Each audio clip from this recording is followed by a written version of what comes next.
Hello, നമസ്കാരം.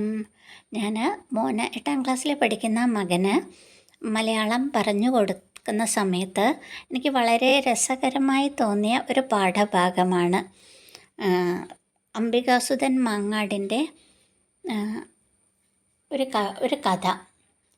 2 മത്സ്യങ്ങൾ എന്നാണ് കഥയുടെ പേര്. നിങ്ങൾ കേട്ടിട്ട് ഇഷ്ടമായെങ്കിൽ ഒന്ന് കമൻ്റ് ചെയ്യണേ. കഥ ഇതാണ്. കവ്വായി കായലിൽ നിന്ന് ശൂലാപ്പ് കാവിലേക്ക് യാത്ര ചെയ്ത് അവിടുത്തെ ശുദ്ധജലത്തിൽ മുട്ടയിടാനൊരുങ്ങുന്ന അഴകൻ, പൂവാലി എന്നീ പേരുള്ള നെടുഞ്ചൂരി മത്സ്യങ്ങളുടെ യാത്രയാണ് ഡോക്ടർ അംബികാസുധൻ മങ്ങാടിൻ്റെ 2 മത്സ്യങ്ങൾ എന്ന കഥ. കവ്വായി കായലിലെ ഉപ്പുവെള്ളത്തിൽ മുട്ടയിട്ടാൽ ചീഞ്ഞു പോകും എന്ന യാഥാർത്ഥ്യം തിരിച്ചറിയുന്ന ഒരു ജലജീവിയാണ് നെടുഞ്ചൂരി മത്സ്യങ്ങൾ. അതുകൊണ്ട് തന്നെയാണ് മുട്ടയിടാനും കുഞ്ഞുങ്ങളെ പോറ്റി വളർത്താനും ശൂലാപ്പ് കാവിനകത്തെ ജലാശയത്തിലേക്ക് വേനൽ മഴ തുടങ്ങുമ്പോൾ കുന്നുകൾ ചാടി ചാടി കയറിപ്പോകുന്നത്. യാത്രയ്ക്ക് ആവശ്യമായ മഴ ഇല്ലാത്തതായിരുന്നു അവർ നേരിട്ട ആദ്യ പ്രതിസന്ധി. എങ്കിലും പുലർച്ചെ മഴ കനത്തു തുടങ്ങിയതോടെ അഴകനും പൂവാലിയും യാത്ര ആരംഭിച്ചു. വെളിസ്ഥലങ്ങളെത്തിയപ്പോൾ മനുഷ്യർ തങ്ങളെ പിടിക്കാൻ കുന്തങ്ങളും വാളുകളുമായി ഓടി വരുന്നത് കണ്ട് അവർ പരിഭ്രാന്തരായി. മനുഷ്യരുടെ കാഴ്ചവട്ടത്തു നിന്നും രക്ഷപ്പെട്ട് മാളത്തിനകത്ത് കയറുന്ന മത്സ്യങ്ങൾ നൂറ്റാണ്ടുകളുടെ പ്രായം തോന്നിക്കുന്ന ഒരു വലിയ തവളയെ കണ്ടുമുട്ടുന്നു. ഇതിൽ എനിക്ക് വളരെ രസകരമായിട്ട് തോന്നിയ കായലിൻ്റെ പേര്, കാവിൻ്റെ പേര് ഒക്കെയാണ്. കവ്വായി കായൽ, ശൂലാപ്പ് കാവ്, ഇതൊക്കെ വളരെ രസകരമായി തോന്നിയ പേരാണ്.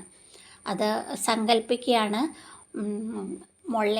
മുകളിലുള്ള കാവിലേക്ക് വെള്ളത്തിൽ കൂടെ ചാടി ചാടി പോകുന്ന മുട്ടയിടാൻ വേണ്ടി വളരെ രസകരമായിട്ടുള്ള ഒരു കാഴ്ചയാണത്. എന്നിട്ട് തവളയെ ചെന്ന് കണ്ടുമുട്ടിയപ്പം എന്തായി എന്ന് നോക്കാം. ശ്രീബുദ്ധൻ ഒരു നാൾ ധ്യാനത്തിനായി കാവിൽ എത്തിയപ്പോൾ അറിയാതെ ചവിട്ടിയതും സ്നേഹപൂർവം തലോടി ക്ഷമാപണം നടത്തിയതും ചിരഞ്ജീവിയാക്കി തീർത്തതും ആയ ഓർമ്മകൾ അഴകനും പൂവാലിയുമായി തവള പങ്കുവയ്ക്കുന്നു. അപ്പോൾ തവളയാണ് പറയുന്നത്, പണ്ട് ശ്രീബുദ്ധൻ വന്നിട്ടുണ്ടായിരുന്നു, എന്നെ അറിയാതെ ചവിട്ടിപ്പോയിട്ടുണ്ടായിരുന്നു എന്നൊക്കെ. ഭൂമിയുടെ ചോര പോലെ മെലിഞ്ഞ നീർച്ചാലിലൂടെ ശൂലാപ്പ് കാവിലെത്തിയ തവളയെയും മത്സ്യങ്ങളെയും കാത്തിരുന്നത് കാടായി നിറഞ്ഞു നിന്നിരുന്ന കാവിൻ്റെ ഓർമ്മ പോലെ 4-5 മരങ്ങൾ മാത്രമായിരുന്നു. അവിടെയുള്ള ജലാശയം നികത്തി മനോഹരമായ സൗധം പണിഞ്ഞിരിക്കുന്നു. കഴിഞ്ഞ വർഷം മുട്ടയിടാൻ വന്ന മീനുകൾ വെള്ളത്തിലെ രാസവിഷം കാരണം ചത്തുപൊങ്ങിയതും കുറേ മനുഷ്യർ കാവിന് തീയിട്ടതും കുറേ കിളികളോടൊപ്പം തൻ്റെ ഇണക്കിളിയും കത്തിയെരിഞ്ഞതുമെല്ലാം അവിടെ ഉണ്ടായിരുന്ന പച്ചത്തത്ത അവരോട് സങ്കടത്തോടെ വിവരിച്ചു. അവിടെ നിന്നും തവള നൽകിയ ഊർജത്തിൽ നിന്നും ജീവനെ കുളിരണിയിക്കാൻ നിറയെ വെള്ളമുള്ള ഒരിടം തേടി ശുഭപ്രതീക്ഷയോടെ മത്സ്യങ്ങൾ യാത്ര തുടരുന്നു. ഇങ്ങനെയാണ് കഥ അവസാനിക്കുന്നത്.